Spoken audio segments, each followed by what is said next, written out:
فتویٰ دینے کے لیے علم و فہم کا ہونا ضروری ہے۔ حضرت عبداللہ بن مسعود رضی اللہ تعالیٰ عنہ فرماتے ہیں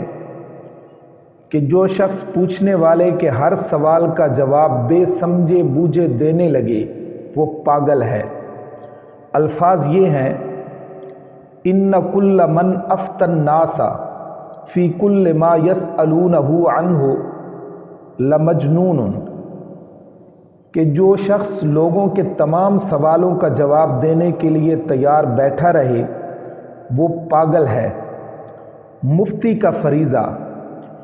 یہ ایک حقیقت ہے کہ جس کو اپنی ذمہ داری کا احساس ہوگا استفتاء کے جوابات دینے یا لکھنے میں پوری بصیرت سے کام لے گا اور سوچ سمجھ کر جواب دے گا۔ معلوم نہ ہوگا تو کہہ دے گا کہ دوسرے علماء سے تحقیق کر لی جائے،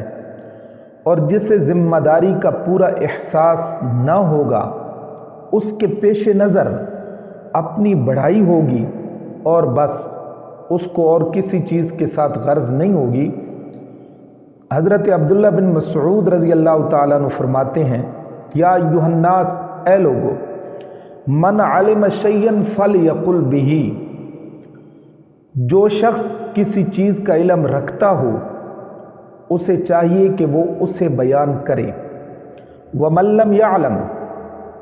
اور جسے علم نہ ہو فلیقل، اسے کہنا چاہیے کہ اللہ اعلم، اللہ تعالیٰ بہتر جانتا ہے۔ فإن من العلم ان تقول لما لا تعلم، کیونکہ یہ بھی علم ہے کہ جو بات نہ جانتا ہو اس کے متعلق کہہ دے کہ اللہ تعالیٰ بہتر جانتا ہے۔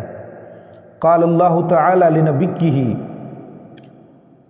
اللہ تعالیٰ نے اپنے پیغمبر سے ارشاد فرمایا، قل ما اسألکم علیہ من اجر